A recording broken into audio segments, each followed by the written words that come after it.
Assalamualaikum warahmatullahi wabarakatuh.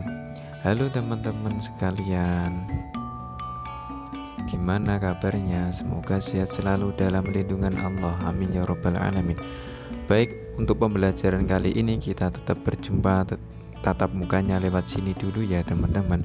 Namun tak akan merubah semangat kita untuk terus belajar. Nah, kini saya mau menyampaikan materi tentang apa itu ilmu fikih, sholat, dan apakah begitu penting kita belajar ilmu fikih. Jangan lupa ya, ajak teman-teman kamu untuk belajar bareng bersama video saya kali ini. Dan jangan lupa untuk selalu like dan subscribe. Terima kasih.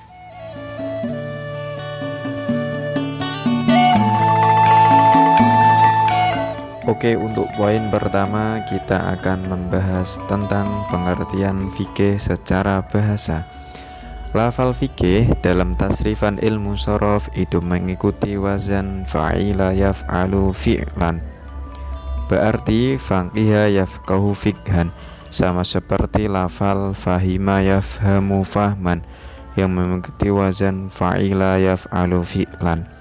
Jadi fikih secara bahasa adalah mengerti atau faham. Sedangkan pengertian fikih secara istilah yaitu mengetahui hukum-hukum syariat yang bersifat praktisi atau yang berhubungan dengan tingkah laku seseorang, yang mana diambilkan dari dalil-dalil yang tafsili atau perinci. Adapun dasar pengambilan hukum fikih yaitu 1.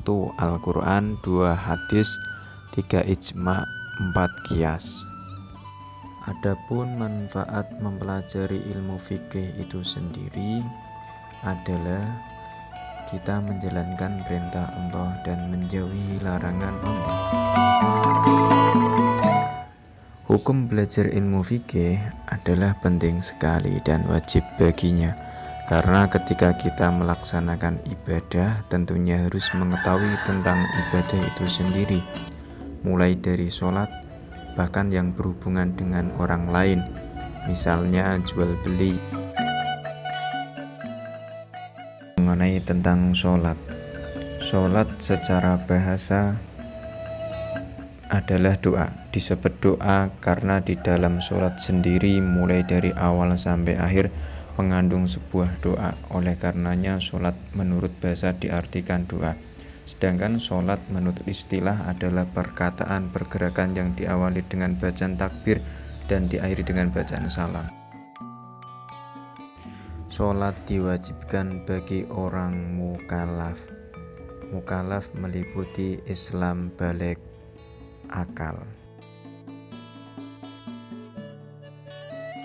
Berikut pendapat tentang pentingnya ilmu fikih.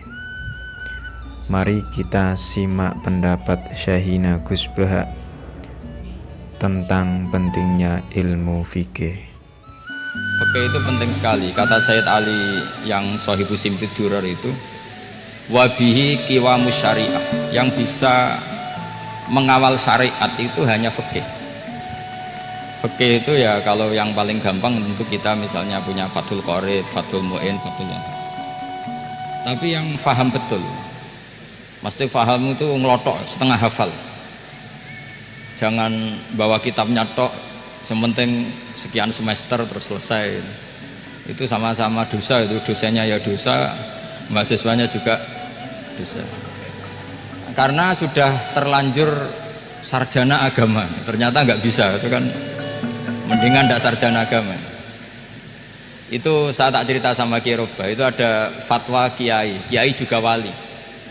Suatu saat ada penyanyi dangdut top terkenal di Indonesia itu nyanyi dangdut, ya penyanyi ya dai, entah itu hakikat entah majaz tidak tahu. Itu kiai itu fatwanya lucu, kalau kamu datangi dia pas main dangdut masih saya beri izin, tapi kalau datangi dia pas pengajian itu tak larang. Kan santrinya jadi iskal, ini pas pengajian dilarang, pas dangdutan kok malah dapat izin. Tapi bukan berarti halal ya, dapat izin. Dapat izin kan potensinya bisa karena dilarang lah ya tetap belerot. Terus suatu saat si santri ini setengah wali, tidak wali tapi setengah. Lama-lama itu memahami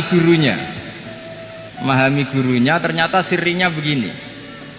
Kalau seorang penyanyi yang tidak pernah ngaji kemudian ngomong agama, itu potensinya itu fadollu wa adollu, sesat dan menyesatkan. Tapi kalau dia sedang nyanyi dangdut, penyanyinya cowok, sama jangan bayangkan dangdut putri, enggak, itu cowok sudah tua lagi.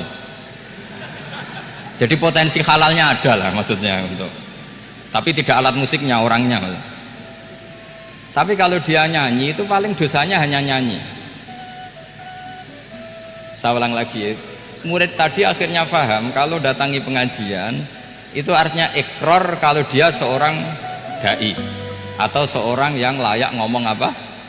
Agama. Itu lebih bahaya karena kita santri, apalagi kita doktor atau MM, terus ngekrori orang yang nggak jelas asal usulnya. Tapi kalau nyanyi kan nyanyi saja, sehingga itu menjadi fikih. Bahaya terbesar dalam fikih adalah apa? Mengkaji fikih tidak dari ahlinya. Ya, saya ulang lagi ya, mengkaji fikih tidak dari apa? Ahli. Nah, kenapa demikian? Begini, saya beri contoh. Ilmu fikih itu tentu pertama dari Rasulullah SAW, kemudian bersanad sampai kita atau kita sampai Rasulullah. Itu ngalami sekian ijtihad yang tidak mudah. Saya beri sekian contoh. Dulu Imam Syafi'i itu sukanya sama guru yang miskin, ya, karena rata-rata santri juga miskin, jadi mesti ngidolakan guru yang miskin, karena sesama miskinnya harus berkoalisi. Tapi akhirnya gurunya Imam Syafi'i itu miskin sekali, namanya Muslim bin Khalid Az-Zanji itu miskin, Sufyan As-Sauri miskin, Sufyan bin Uyainah miskin. Setelah ngaji di Medina itu Imam Malik itu kaya, pas itu Imam Malik sudah kaya. Setiap ketemu Imam Syafi'i dikasih uang. Sampai ketika Imam Malik itu bilang, kamu sudah alim, ilmu saya sudah habis, kamu ngaji sama yang lain. Sama siapa? Kata Imam Malik, orang yang sealim saya sudah meninggal, namanya Abu Hanifah, tapi dia punya murid namanya Muhammad bin Hasan Asy-Syaibani, kamu ke sana. Terus Imam Malik datang ke Baki. Dulu Baki itu pasar rental, ya Grab lah kira-kira sekarang itu. Mengumumkan siapa kafilah yang mau ke Irak. Kita ya Imam Malik, dibayari sama Imam Malik, ini antar ke Irak, ke Muhammad bin Hasan Asy-Syaibani. Imam Malik mulai ngeper, guru saya yang miskin tidak pernah nyangoni, guru-guru saya yang kaya sering nyangoni. Mulai memasalahkan kiai miskin gitu, kira-kira seperti itu, mulai masalah gitu. Setelah datang ke Irak di Muhammad bin Hasan Asy-Syaibani itu si Muhammad bin Hasan Asy-Syaibani itu kalau ngitung uang itu di meja tamu. Jadi punya emas lantaan, punya uang, kira-kira kalau Indonesia punya rupiah, punya dolar, dihitung itu di ruang tamu. Kata Imam Syafi'i, saya dengan Imam Malik saja nggak serk, ini lebih kedonyan lagi kiai. Ngitung uang itu di ruang tamu. Terus akhirnya si Muhammad bin Hasan Asy-Syaibani ini ahlul usul, dia pakar usul. Kamu heran sama saya? Iya, kiai kok kedonyan? Ya ngomong gitu. Tapi kata Muhammad bin Hasan Asy-Syaibani, kalau kiai tidak boleh kaya, kita kayak wong fasik, ben gue demenan, gue mabuk. Oh jangan, nanti dipakai maksiat. Penjenengan mawon kersane digetokan, berarti kiai oleh sugih, pun angsal-angsal. Semenjak itu jadi satu fikih bagi Imam Syafi'i. Ternyata kalau mengharamkan kiai sugih berarti membolehkan yang fasik sugih. Kalau yang fasik sugih bisa dipakai i'anah alal maksiat. Semenjak itu mindset pikiran Imam Syafi'i rubah. Saking rubahnya sampai beliau berpendapat orang bisa beli Alphard, kok beli carry itu haram.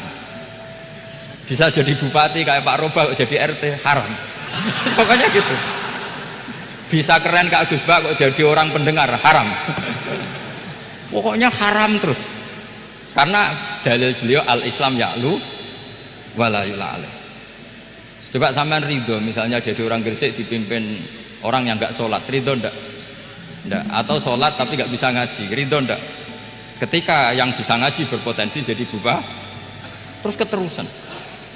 Karena Imam Syafi'i keterusan, ya umatnya keterusan. Akhirnya orang-orang Syafi'i itu politikus rata-rata. Ya, makanya sama jangan kaget sama Baroba. Kakak saya wakil bupati dulu.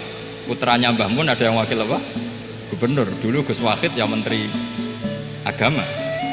Itu asal usul dari perubahan fikih, mindset, cara berpikir Imam Syafi'i.